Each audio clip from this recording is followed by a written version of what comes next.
He was Lebanon's foreign minister from 2014 until this year. Basically, the whole time those highly explosive materials were stored at the port. He's currently a member of Lebanon's parliament and the son-in-law of President Michel Aoun. Bassil is embedded in the government's autocracy. He's also been a frequent target of protesters' fury.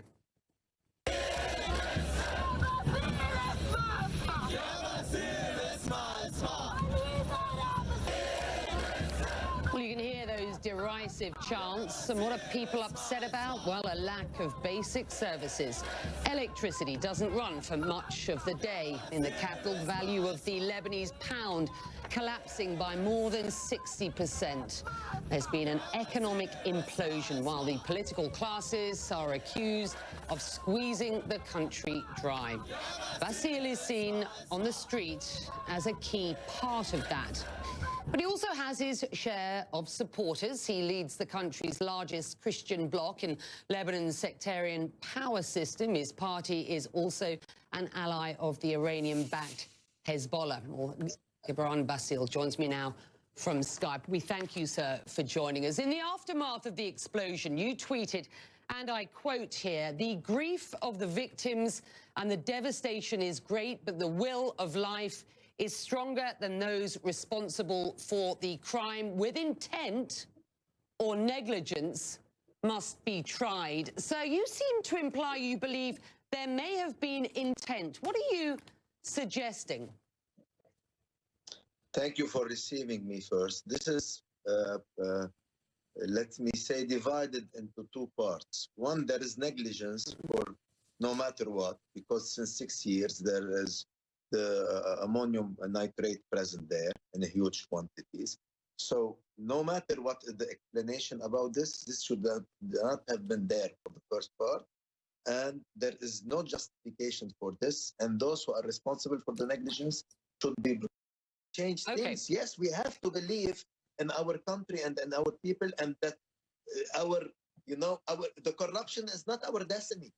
We have to believe in the change. We have to fight for the change, despite all what we are being, facing and what we are being under sometimes misjudgment. But yes, it is not to allow us not to keep on fighting.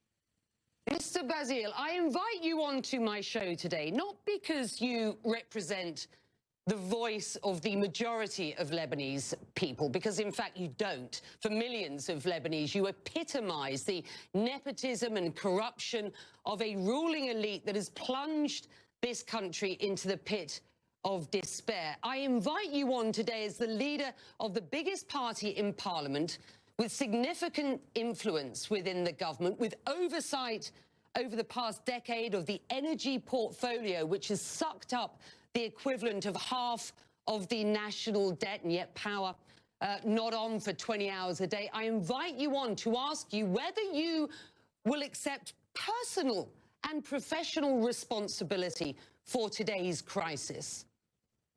In Lebanon, you have to understand the system, how it operates. We are the biggest party, the biggest parliamentarian group, but we are only we are 20% of the parliament. So we don't have the majority, nor in the parliament, nor in the government. And that's why we have been fighting for things that were not achieved. So, of course, we have to bear our share of responsibility, not being able to change, but not the share of responsibility of the corruption, because we are anti-corruption. We are against the corruption. We pay the price, we pay the price. But we are a democratic country after all. And we accept the judgment and let me stop you there, because one of the pillars, one of the pillars of democracy, and you've just used the word, is accountability. If Lebanon is a democratic system, those in a position of power should be expected to be held accountable for what happens. I put it to you again. Are you not prepared, and should not this government be prepared to be accountable for this incredible situation that the country finds itself in, not least were it to be negligence that caused this explosion, but for the complete economic collapse of the country? Do you accept the fact that you and your colleagues must be held accountable? You know, everybody who is in a public responsibility should always be prepared for accountability. This is a matter of fact, but not to be guilty on things that he is innocent from, or vice versa. So this is political. I nor my party have any direct involvement in what happened, nor a direct responsibility in the court or anything related to that. But Okay. still we are saying that we should hold our responsibility if we don't follow this matter till the end, till people are the responsible people, not the innocent people.